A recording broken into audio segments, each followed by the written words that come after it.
Welcome to Jill on Money, powered by The Compound. I'm Jill Schlesinger, and I'm joined by my old friend, Joe Saul-Sehy. It only took me like 10 years to figure out how to say your name. Jeez, gosh.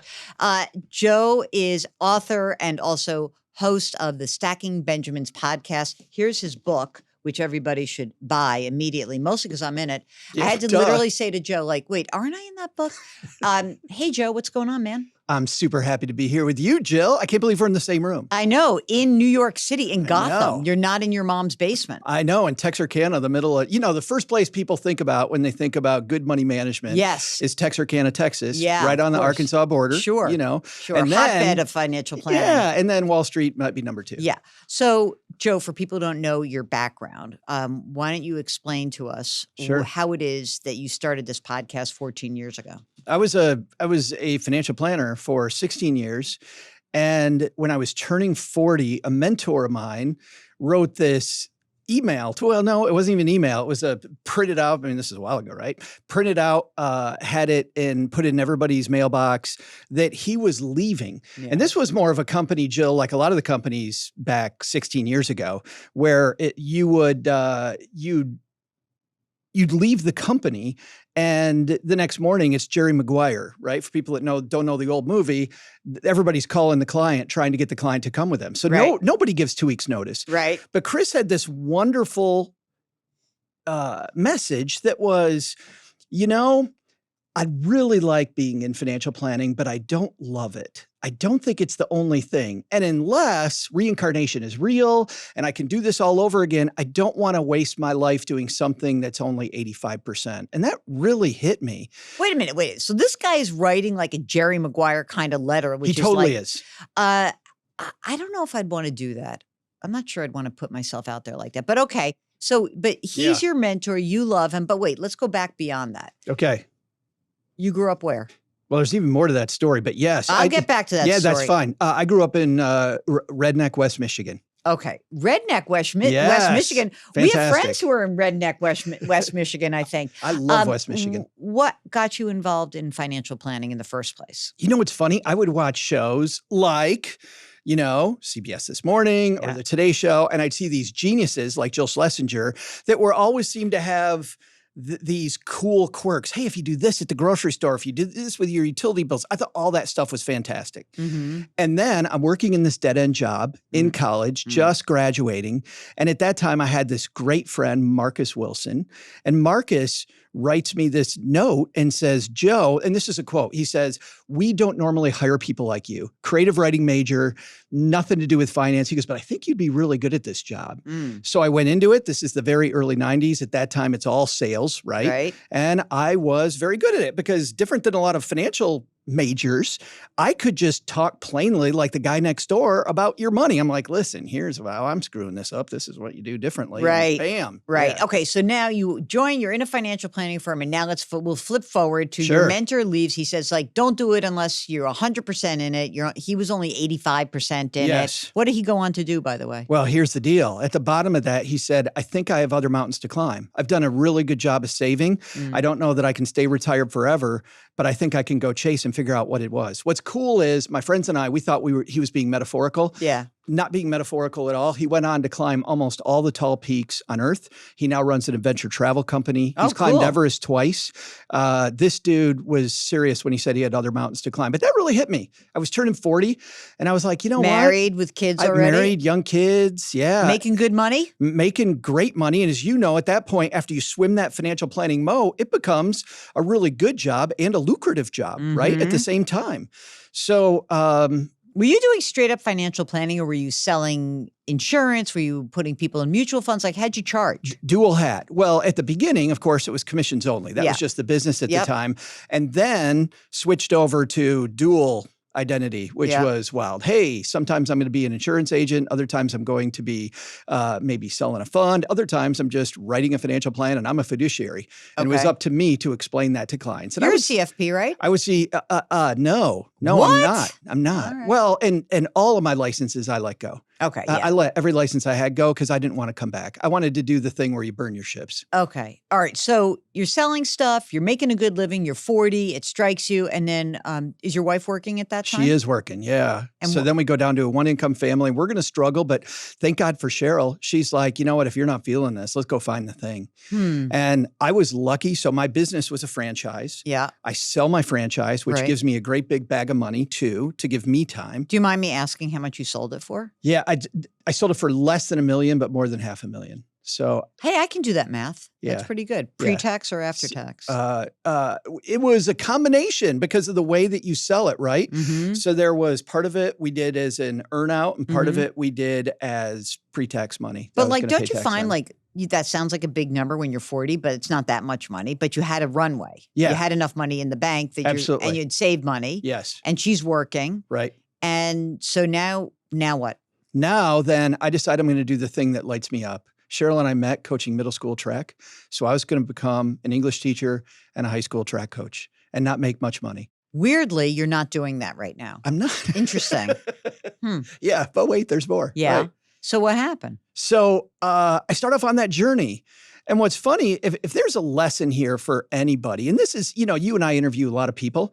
I think the big lesson here is everybody's afraid to walk through the door, right? Because if I walk through the door, then all these other doors close. The truth is once you begin walking down the path, other doors that you didn't expect open. So I take all my classes to become a teacher. It's a post-bachelor teaching program at Texas A&M. I am, by the way, my partner in 2 of my classes was this woman, Whitney. Whitney, I am 40 years old. Whitney is 19. And you know how weird that was? And Oh, she's boy. super smart. And You're she like, was, oh, you're my child. But yes, exactly. I felt so old. But it was really fun. But the thing that I had great professors, and the thing I learned was, and this is sad because I know a lot of wonderful teachers, my teachers taught me I would be spending time fighting administrators. And one teacher, because we had to go audit classrooms, one teacher said, this wonderful woman, Ryan Murray, great teacher, she said, I try to make sure that my students don't know the emperor has no clothes. And she was fantastic at laying down the law, being very motivational and great, but don't mess with me. Even though she told me, she's like, if I send anybody to the office, nothing good happens. When they get to the office, nothing good happens. And so at the same time, I'm taking classes, I'm in shorts and a t-shirt, and I'm home when my kids get home from school. My kids are freshmen in high school at this point. And I'm really loving this, my ability to be there for them. At the same time, because of all the PR work I had done, because my franchise was a franchise of American Express and then Ameriprise. So because I'd done so much PR for American Express, I was one of 12 advisors in the country that did nationwide stuff for them. I start getting calls from all my friends like, hey, you're a good writer. Could you write my client newsletter? Could you write my script for when I go on local TV? I start doing that, Jill, and then I do the math and I'm like, I'm having fun teaching people about money, but I don't have to deal with any administrators. I can do it the way that I want. And as long as my client's happy, then I'm happy. And so I began just writing and quit before the program ended, and then started up a blog. The blog we called the Free Financial Advisor. Right. We made which by the way, I don't think financial advisor should be free, which is why we got that domain. And we taught people that, hey, we're bait and switch. Right. And then second, we started a podcast, which we called The Worst of the Free Financial Advisor. Yeah. Because we knew it was going to be horrible. Right. And that became Two Guys and Your Money became Stacking Benjamins. And then I got to sit here with when did it become Jill. Stacking Benjamins? About a year and a half later. Okay. So what year is this? Where This are we? is, oh my goodness. So now we're 14 years ago. Yeah. Okay. So 2011. So this is the same thing. This is like right when I started my radio show was 2011. I mean, I was already at CBS, but my radio show launched in 2011 nationally. And how did we find each other? I found you because I don't. Moi?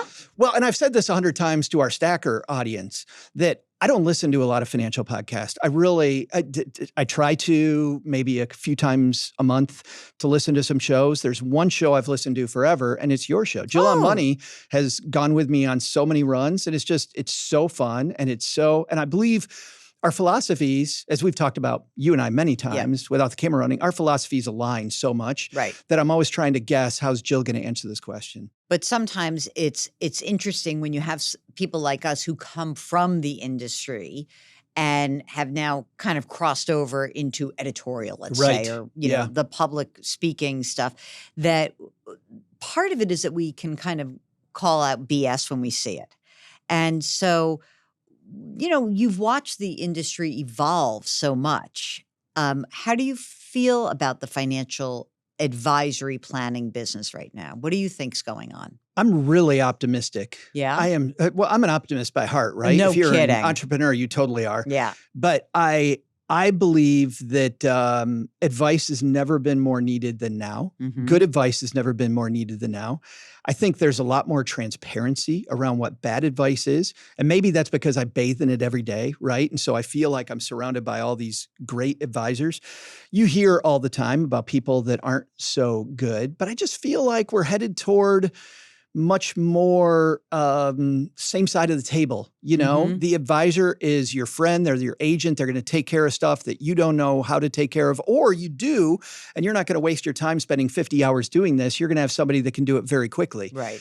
Take care of it for you. I think, though, this is what's disturbing. I think there's a lot of advisors at retirement age. Mm-hmm. So there's a lot of room for young advisors. We're not seeing as many as I'd like. Yeah. I also think advisors of color. There are so many people of color that need financial advice and like don't have somebody that look like them. Yeah, women and people of color. I mean, for so long when I was, working with the CFP board, and they said, we really want you to help us get more women and people of color. But the needle doesn't move. Why? Why do we think that? Why do we think that people don't come into this industry? I think it's because that a lot of folks are kind of spooked by the fact that there's a real sales component. Oh, well, yes. Yeah. And that's hard. Like, sure. If I could sit in a corner and do financial plans and someone could just give me the bit, So, how do you think we can get over that hurdle? Is it maybe that you become an advisor with a Fidelity or a Vanguard or a Schwab and you become part of their advisor network? Yeah. And you get fed the business? Is that something that's I think I'd rather see people go in on the back end with one of these mature advisors that's maybe 5 to 10 years away from retire. I mean, this would be the dream job, right? Right. If I can learn from somebody who's 5 to 10 years away from retirement, I can do the financial planning, the back end work. I can sit in the meeting and see how they work with their client. I think that's great. I think also, though, realizing that life is sales, Jill, and you know this. Yes. Even if we're not in sales, there's times with Cheryl and I, she needs to convince me what we're going to eat tonight. For dinner. How does she do with that selling? Oh, she wins every time. Yeah, it's good. Every single time. When you look back at some of the things that happened in the 90s and the early 2000s, especially with the idea around life insurance or insurance products in general, have we seen an evolution or not? No. No. Not nearly enough. I was lucky to attend a few years ago a symposium at MIT. Mm-hmm. There were people from the media there. There were financial advisors there. There were regular people off the street that were there and people from the annuity industry. It was really interesting, this melting pot, and MIT got them all together. Mm-hmm. And I sat there as a journalist or member of the media and watched this happen.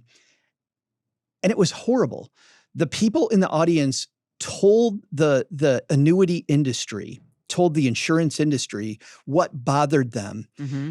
And the annuity and insurance industry is so embedded in their advisory sales network, and they'd have to dismantle all that so much that, Jill, it was like... But look, so you and I came of age when there were commission-based mutual funds, sure. Right? The very first mutual fund that was sold for an 8.25% upfront commission, right? And then it went to 5 and 4, and now everyone can buy things for zero, right? Yeah. It's basically free to be a long-term passive investor. We have not seen anything like that in insurance. I've always heard about the promises. Oh no, there's going to be low-cost annuities and immediate annuities. No. They're really not in a widely available way. You have to dig. What is it that we can do? Because people do love the idea of a stream of income. I don't think anyone loves the idea of a whole life insurance policy, but I do think people like the idea of an annuity. Like sure. You're going to convert a chunk of money into an income.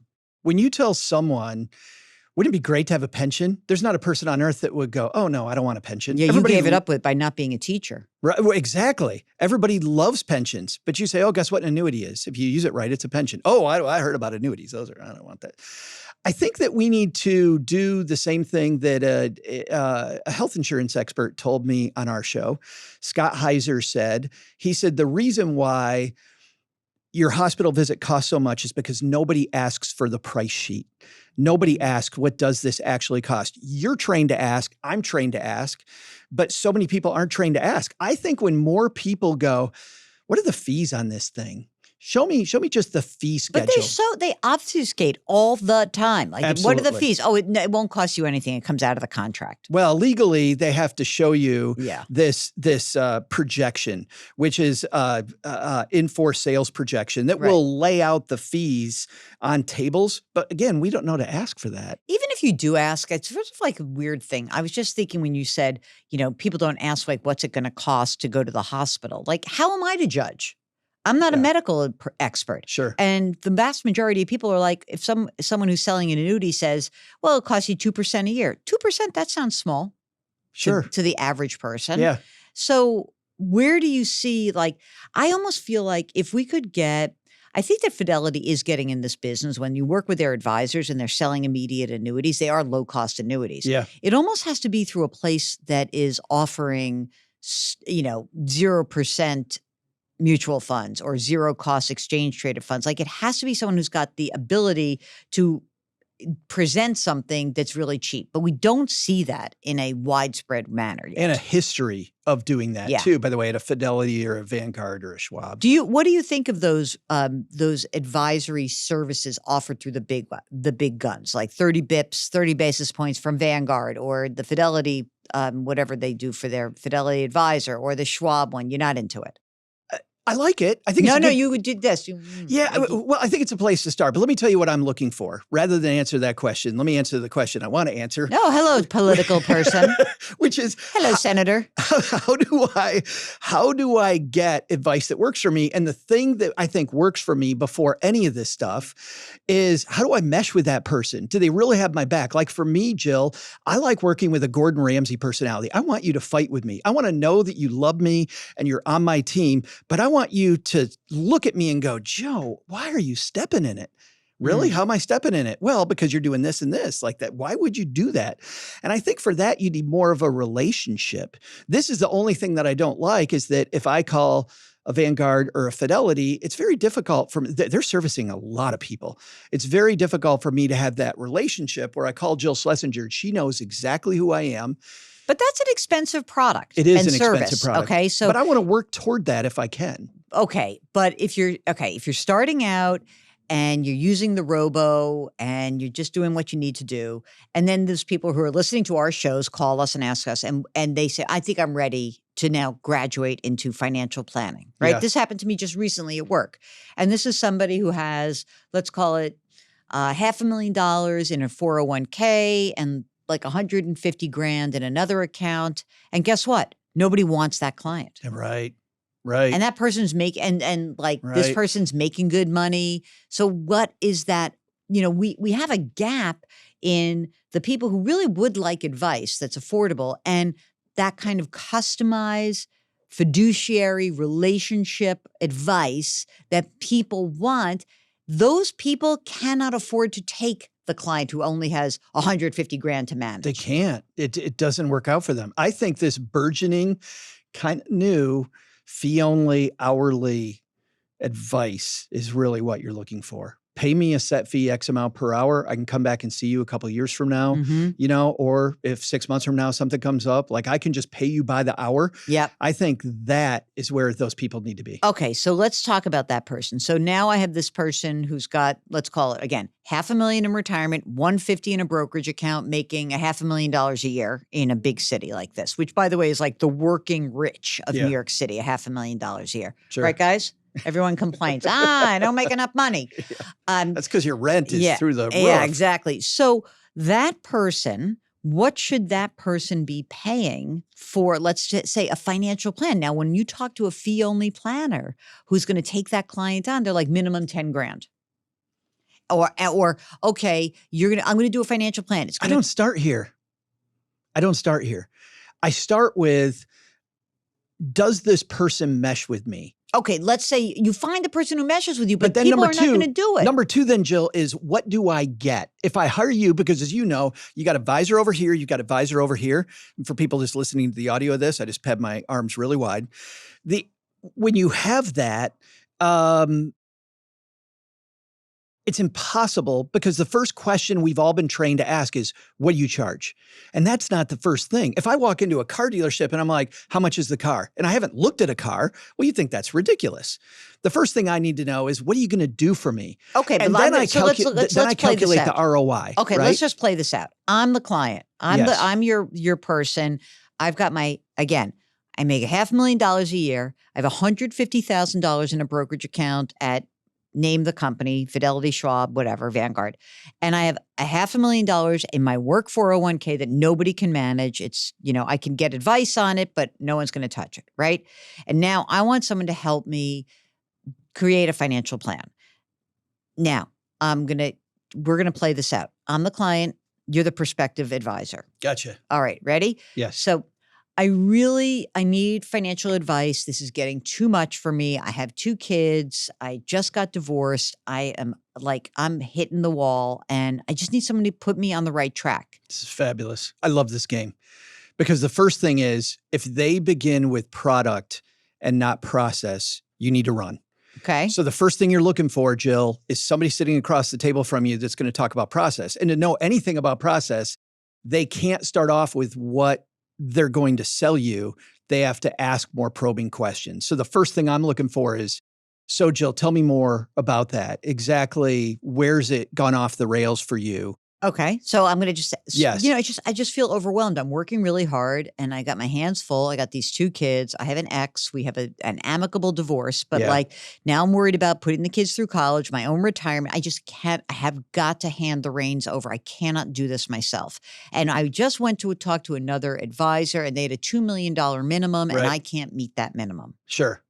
And if they say, oh, you have less than $2 million, I'm out of here, obviously the conversation's over. Right. But what I'm looking for next, this is actually something really cool that I started doing back when I was an advisor that really worked. I did it for my own stuff, and then I realized it worked so well, I started doing it with clients. Mm-hmm.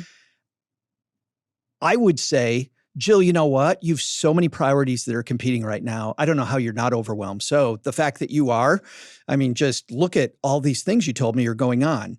It helps a lot if we put this out visually. So let's draw up a timeline of when all these different goals you have are going to take place. So here you are, and I'll take a just piece of regular typing paper, draw a stick person on one end, that's Jill, draw a long line across that paper, and on the other end, hopefully a long, long time from now, Jill passes away. And then I start putting these milestones. Okay, kids' college, tell me about those. Those are going to happen here. How do you want to handle that? Do you want to pay for all their college? How do you feel about college? How's that work in your family? And then we draw circles there. Now, you talked about saving for retirement. When do you see yourself retiring? What does that look like? I draw another big, huge bag of money further toward, or maybe they're at the same time. What's amazing that happens is when I timeline these out against each other, I start seeing these circles intersect, and I go, there's your friction. Look at, and maybe you've thought about it, but most of the time my client hadn't thought about it. They're like, oh my, I never realized that I want to retire when my kid's a junior in college. Right. There's a lot there. And then we go to cash flow today, where it feels like it's really tight. So my next question, I get all these goals out. I get the thing going on with your ex out right here. We look at your cash flow now, and then I start drawing lines back to today. And then I ask you, have you ever looked at what do we need to do today to make this goal a reality, this goal a reality, and this goal a reality? And what's cool is when we bake all these together, well, I don't even like the baking analogy. Let's do a different one I like better. We throw them in an MMA arena like it's a cage match. I liked the baking better. I like to be honest with I like you. the MMA better. Let me tell you why. Because all these goals often don't survive, and we have these wonderful discussions about values. If I had been thinking about the money in financial planning and not thinking about my life and what I value, I'd still be a financial planner today. Right. Because the money was really starting to get good. Right. The money would be better in that. But if you're in this situation where you're the client, I'm the would-be client, at some point you're going to make the turn, right? Sure. We're going to have a conversation, and I'm going to feel like I'm falling in love with you, because everyone falls in love with you, Joe. Sure. Thank you. You know that. Stop. What happens when you say to me, I'd love to help you out. I would like to charge you by the hour because it doesn't feel like this is like I want to get you on track. Yeah. And I think people feel like they would love to have that, but there aren't that many people who are doing hourly financial planning. There's not.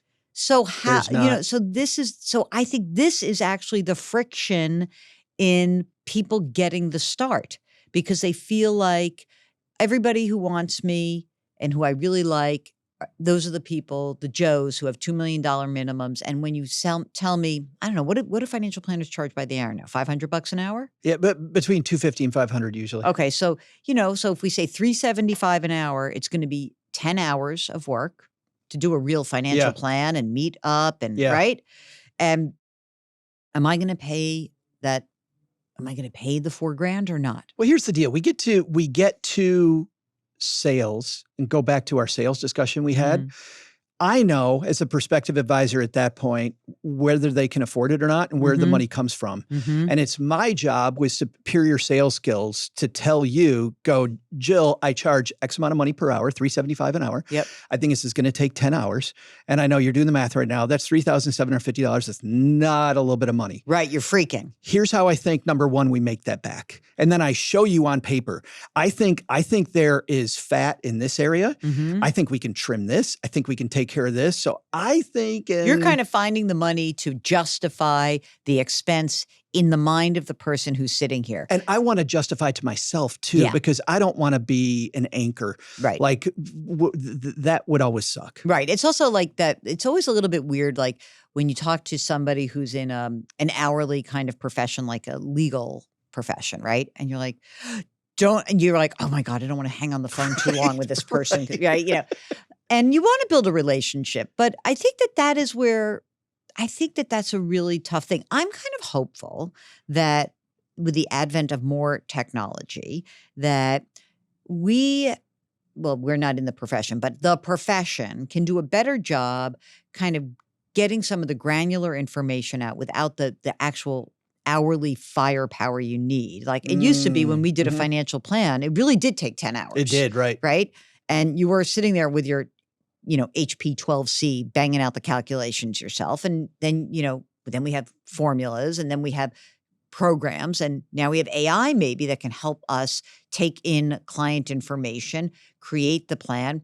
But then what we're paying for is this relationship, is this understanding of who I am. Right. And I think that we're not there yet. That's my fear, is that we're not there yet. The cool news is, I don't know about for you, but in my job, we were just talking about this last week. In my job, just planning out shows, planning out Stacking Benjamins, I use AI a ton more than I used to. Tell me how. I use it to help me with, what should we title this?